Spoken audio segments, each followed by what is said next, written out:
नमस्कार, मैं रचना शर्मा चढ़ती कला टाइम टीवी देख रहे सभी दर्शकों का स्वागत करती हूं। आप देख रहे हैं उत्तर प्रदेश के समाचार। आगरा में नकली दवाओं के कारोबार की जांच के दौरान उत्तराखंड कनेक्शन सामने आया है। औषधि विभाग को संदिग्ध दवाओं की सप्लाई के साक्ष्य मिले हैं, जिसके बाद उत्तराखंड और कानपुर में भी जांच शुरू कर दी गई है। पुडुचेरी के बाद उत्तराखंड में नकली दवा बनाने का काला कारोबार हो रहा है। औषधि विभाग को श्री मेडिकल एजेंसी की जांच में इसके साक्ष्य मिले हैं और इस फर्म ने आगरा और कानपुर में भी संदिग्ध दवाएं बेची हैं। औषधि विभाग ने इसकी रिपोर्ट उत्तराखंड और कानपुर भेजकर जांच करने के लिए कहा है। सहायक आयुक्त औषधि अतुल उपाध्याय ने बताया कि नामी कंपनी ने ब्रांड के नाम पर नकली दवा की बिक्री की शिकायत की थी और इसके बाद छापा मारा गया और फवारा स्थित श्री मेडिकल एजेंसी के से नामी कंपनी की ऑक्सीजन डीपी के 4 बैच सर्टिजन और प्रीमोल्ट एंड टैबलेट संदिग्ध मिली थी और नकली प्रतीत होने पर इनके नमूने जांच के लिए भेजे गए। पूछताछ में आगरा कानपुर में ये दवाएं बेचे जाने की जानकारी मिली और इसके बाद द्वारकाधीश मेडिकल एजेंसी से ऑक्सीजन डीपी के एक बैच की करीब 16,000 टैबलेट्स जब्त की गई। इन दवाओं को अन्य राज्यों में भी खपाने की आशंका है और इस पर उत्तराखंड के औषधि विभाग को भी रिपोर्ट बनाकर भेजी है, जिसे संबंधित की जांच करते हुए कार्रवाई की जा सके। मामले की जांच अभी भी चल रही है। उत्तर प्रदेश के कानपुर जिले में फर्जी कंपनियों, नकली दस्तावेजों और 3,200 करोड़ रुपए से अधिक के कथित हवाला लेन देन के एक विस्तृत नेटवर्क का मुख्य संदिग्ध को गिरफ्तार कर लिया गया है। पुलिस ने यह जानकारी दी। पुलिस ने बताया कि गिरफ्तार आरोपी महफूज अली उर्फ पप्पू छुरी को चकेरी पुलिस, साइबर प्रकोष्ठ और सर्विलांस यूनिट की संयुक्त टीम ने पकड़ा है। पुलिस ने कहा कि यह कार्रवाई साल की शुरुआत में शहर के श्यामनगर क्षेत्र में हुई एक डकैती के मामले की जांच के दौरान की गई। पुलिस के अनुसार 16 फरवरी को नकदी ले जाने वाले 2 लोगों को मोटरसाइकिल सवार हमलावरों ने लूट लिया। हालांकि शुरुआत में पीड़ितों ने कोई प्राथमिकी दर्ज नहीं कराई और पुलिस ने इस घटना का स्वतः ही संज्ञान लिया और बाद में 6 आरोपियों को गिरफ्तार करके लगभग 11 लाख रुपए की नकदी बरामद की गई। जांच के दौरान पुलिस ने कथित रूप से अली से जुड़े मुखौटा कंपनियों के बड़े नेटवर्क का भंडाफोड़ किया। अली जजमऊ का निवासी है और कबाड़ और मांस व्यापार करता है। पुलिस ने कहा कि जांचकर्ताओं ने कई अन्य कथित मुखौटा कंपनियों की पहचान भी की, जिसमें कई कंपनियां शामिल हैं। इन कंपनियों के माध्यम से करोड़ों रुपए का लेन देन हुआ और एक मामले में लगभग 146 करोड़ रुपए का लेन देन होने का अनुमान है। जिन लोगों ने उसका वेरीफाई कर रखा है, जो बोगस कंपनी जो फर्म बनी है, वेरीफाई करा है जीएसटी के अधिकारियों द्वारा, तो उसकी भी जांच के पार्ट होंगे। फिर कुछ लोगों को कुछ का इसका कहना है कि जीएसटी फर्म वालों ने कुछ लोग टिप ऑफ भी करते थे। तो ये जांच का विषय है। जितने भी इन्होंने अपनी जांच जो हमको अपनी इंफॉर्मेशन दी है, उसको हम उनके वरिष्ठ अधिकारियों से भी बातचीत करेंगे कि इसमें सत्यता कितनी है। विदेश तक नेटवर्क फैलाया था महफूज का नहीं, अभी तक हमारे पास केवल पंजाब, हिमाचल प्रदेश, दिल्ली और कोलकाता और उत्तर प्रदेश से रिलेटेड इंफॉर्मेशन इनके द्वारा बताई गई है। नेपाल के बारे में जो है कैश विड्रॉल इसी बेसिस पर भी होते थे, जो अकाउंट ही उन्होंने इसी ढंग से बना के रखे थे।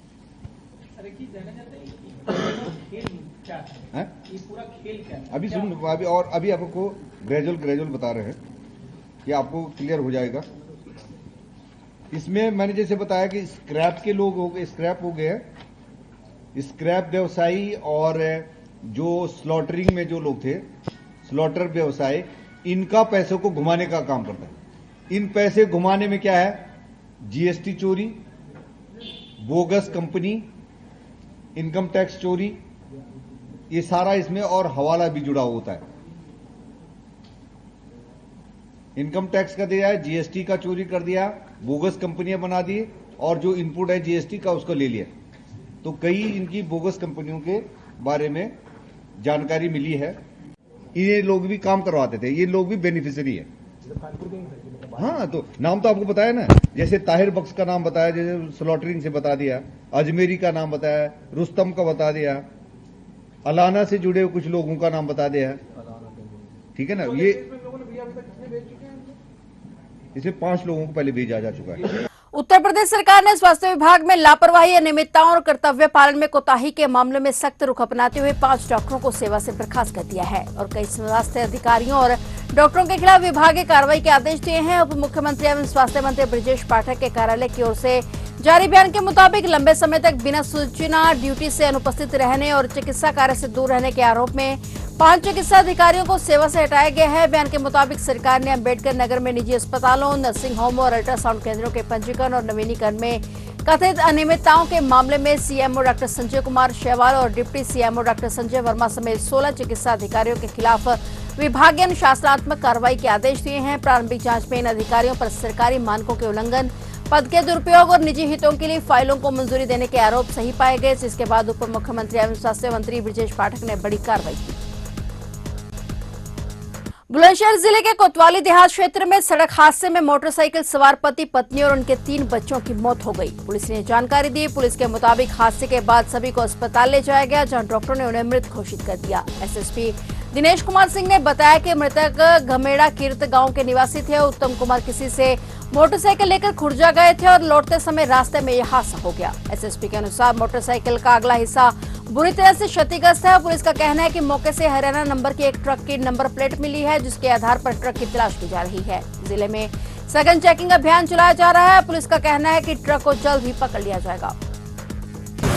ये कोतवाली देहात में एक दुर्भाग्यपूर्ण अभी दुर्घटना घटित हुई है, जिसमें जानकारी मिल रही है उसके मुताबिक ये पति पत्नी है, दोनों लोग, इनके 3 बच्चे हैं। इनकी दुर्घटना में मौत हो गई है। इनको तत्काल यहाँ से अस्पताल भेजने की कोशिश की गई थी, लेकिन वहाँ पे ब्रॉड डेड है, यहाँ मोर्चरी पहुँचा दिया गया है। अभी जानकारी मिली थी ये धमेड़ा कीरत के रहने वाले उत्तम सिंह हैं और उनकी पत्नी उर्मिला थी और 3 बच्चे थे। ये किसी से मोटरसाइकिल मांग करके खुर्जा गए थे कि भी मैं तुरंत लेकर के आप लौट रहा हूँ वहाँ से, और ये लौट रहे थे। इनका मोटरसाइकिल का अगला हिस्सा काफ़ी टूटा हुआ है। वहाँ एक हरियाणा नंबर की ट्रक की भी नंबर प्लेट पड़ी हुई है, जिसके आधार पर गाड़ी का हम लोग पता करा रहे हैं और उसको हम पकड़वा लेंगे शीघ्र ही। लेकिन बड़ी घटना हो गई है जहाँ पे यहाँ पे 5 लोगों की दुखद मृत्यु हो गई है। सर, बाइक पे बच्चे और बच्चे उतार रहे हैं। मोटरसाइकिल पे जो सवार थे उससे पति पत्नी हैं, जानकारी मिली जो अभी तक, और वो 2 बच्चियाँ और 1 बच्चा था। कुल 5 लोग थे इस पर। ग्रेटर नोएडा के सीसा गांव में 13 वर्षीय मासूम सुधांशु की हत्या ने हर किसी को झकझोर कर रख दिया है। घटना के बाद पुलिस ने जब आरोपी की कार की जांच की तो डैशबोर्ड पर बच्चे के पैरों की मिट्टी लगी मिली। इससे अंदाजा लगाया जा रहा है कि मौत से पहले मासूम ने बचने के लिए पूरी ताकत से संघर्ष किया था, लेकिन नशे में दूध पिता की हैवानियत के आगे उसकी एक न चली। बच्चा घर के बाहर नंगे पैर खेल रहा था, तभी आरोपी पिता उसे बहलाकर कार में बैठाकर ले गया था। पुलिस के अनुसार कार में ही रस्सी से सुधांशु का गला कसा गया और आरोपी ने रात करीब 8 बजे के बाद अपना मोबाइल फोन स्विच ऑफ कर दिया था ताकि उसकी लोकेशन ट्रेस ना हो सके। आरोपी ने हत्या के बाद घर लौटकर पत्नी और भाइयों से ऐसे पूछताछ की जैसे उसे कुछ पता ही ना हो। इस संपत्ति के लिए आरोपी ने अपने बेटे की हत्या की। उसकी कीमत करीब 1 करोड़ रुपए बताई जा रही है। आरोपी ने अपने भाइयों को फंसाने के लिए पिता ने बेटे 13 वर्षीय की गला दबाकर हत्या कर दी और गांव के बाहर तालाब में शव को फेंक दिया। वारदात के बाद आरोपी प्रदीप भाटी परिवार और ग्रामीणों के साथ बेटे की तलाश का नाटक करता रहा। कासना कोतवाली पुलिस ने जब सीसीटीवी फुटेज की जांच की तो पूरी साजिश का पर्दाफाश हो गया। पुलिस के शिकंजे में आते ही आरोपी ने ब्लेड से गला काटकर आत्महत्या की कोशिश की। पुलिस ने तत्काल उसे पकड़कर अस्पताल में भर्ती कराया, जहां उसका इलाज चल रहा है। प्रभारी निरीक्षक धर्मेंद्र शुक्ला ने बताया कि आरोपी को गिरफ्तार कर लिया गया है और उपचार के बाद उससे विस्तृत पूछताछ की जाएगी। पोस्टमार्टम रिपोर्ट और अन्य साक्ष्यों के आधार पर आगे की कार्रवाई जारी है। कुत्तों के हमलों से सहारनपुर जिले में लगातार मासूमों की जान जा रही है। महानगर के खाताखेड़ी में भी ऐसी ही दर्दनाक घटना सामने आई है। कुत्ते के काटने के 5 दिन बाद 7 साल के जिगरा की मौत हो गई। परिजनों का कहना है कि बच्ची के मुंह और नाक से झाग आया, जिसके बाद उसने दम तोड़ दिया। रेबीज के कारण मौत हुई है। नगर निगम का कहना है कि बच्ची की मौत के बाद कुत्ते की जांच कराएगी, लेकिन रेबीज नहीं मिला, जबकि डॉक्टर मौत का कारण स्पष्ट नहीं बता रहे हैं। खाताखेड़ी निवासी सद्दाम के बेटे जिगरा 1 मई की शाम घर से ट्यूशन पढ़ने के लिए निकली थी और रास्ते में कुत्ते ने जिगरा के पैर में काट लिया। परिजनों ने कुछ देर बाद जिगरा को टेटनस का इंजेक्शन लगवा दिया था और इसके बाद उसके एंटी रेबीज के 2 डोज भी लगवाई गई। अब तक जिगरा पूरी तरह से स्वस्थ थी, लेकिन अपराह 3 बजे उसके मुंह और नाक से अचानक झाग निकलने लगी और शरीर में ऐंठन हुई और बुखार आ गया। परिजन बच्ची को निजी अस्पताल लेके गए। जांच रिपोर्ट में आया कि बच्ची को इन्फेक्शन है। उपचार के दौरान बच्ची ने दम तोड़ दिया। वाराणसी के शिवपुर थाना पुलिस ने एक सशस्त्र मुठभेड़ में एक शातिर चेन स्नेचर को गिरफ्तार किया है। गोली लगने से घायल बदमाश की पहचान भेलूपुर निवासी बादल सानी के रूप में हुई है। पुलिस ने उसके कब्जे से अवैध तमंचा, कारतूस, लूट के रुपए और घटना में प्रयुक्त टीवीएस अपाचे बाइक बरामद की है। गिरफ्तार बदमाश ने शिवपुर क्षेत्र में एक महिला से चेन लूटने की वारदात कबूल करते हुए अपने साथी के साथ मिलकर कई अन्य घटनाओं को अंजाम देने की बात स्वीकार की है। पुलिस के अनुसार प्रभारी निरीक्षक अजीत कुमार वर्मा अपनी टीम के साथ रिंग रोड स्थित सिंदौरा चांदमारी अंडरपास के पास ही संदिग्ध वाहनों और व्यक्तियों की चेकिंग कर रहे थे और इसी दौरान बिना नंबर प्लेट वाली एक टीवीएस अपाचे बाइक पर सवार एक युवक आता दिखाई दिया। पुलिस ने रोकने का प्रयास किया तो वह भागने लगा और घेराबंदी के दौरान बाइक फिसलकर गिर गई, जिसके बाद बदमाश ने पुलिस टीम पर तमंचे से फायरिंग कर दी। पुलिस ने आत्मरक्षा में जवाबी कार्रवाई की, जिसमें बदमाश के पैर में गोली लग गई। तलाशी के दौरान उसके पैर से एक अवैध तमंचा, 15 बोर, एक फायरशुदा खोखा, एक जिंदा कारतूस, कुछ रुपए नगद और घटना में प्रयुक्त टीवीएस अपाचे मोटरसाइकिल बरामद हुई है। उत्तर प्रदेश पुलिस ने नकली आईपीएल टिकट बेचने वाले अंतर्राज्यीय गिरोह का भंडाफोड़ करते हुए 4 आरोपियों को गिरफ्तार किया है। गिरोह चैट जीपीटी और ग्राफिक डिजाइन सॉफ्टवेयर का इस्तेमाल करके नकली टिकट बनाकर इकाना स्टेडियम के बाहर बेच रहा था। अपर पुलिस उपायुक्त दक्षिण लखनऊ ने बताया कि आरोपी सोशल मीडिया से असली टिकटों की तस्वीरें लेकर कोरल ड्रा में एक्टिवेट करते थे और टिकट के साइज और पेपर क्वालिटी की जानकारी के लिए चैट जीपीटी का इस्तेमाल किया गया, जबकि नकली टिकट असली से हूबहू मिलते जुलते दिखे। पुलिस के मुताबिक गिरोह 170 जीएसएम पेपर पर टिकट प्रिंट कर भोले भाले दर्शकों को ऊंचे दामों पर बेचता था और यूपीआई से भुगतान लेता था। मामला तब सामने आया जब जालौर निवासी प्रदीप सिंह ने शिकायत की कि उन्होंने इकाना स्टेडियम के बाहर 1000 रुपए में 2 टिकट खरीदे, जो प्रवेश के समय फर्जी निकले। इसके बाद साइबर सेल और सुशांत गल्फ सिटी पुलिस ने चारों को गिरफ्तार कर लिया। पूछताछ में पता चला कि आरोपियों ने पहले रायपुर में ब्लैक से टिकट मैच देखा था और यहीं से नकली टिकट बनाने का विचार आया। पुलिस ने 15 नकली टिकट, 170 जीएसएम पेपर शीटों पर प्रिंटेड 14 नकली ticket, 4 mobile, 1 laptop, paper cutter, ATM card, bank दस्तावेज और एक कार बरामद की है। मामले की जांच जारी है। कल दिनांक 7 मई को इकाना स्टेडियम में एलएसजी वर्सेस आरसीबी का मैच था।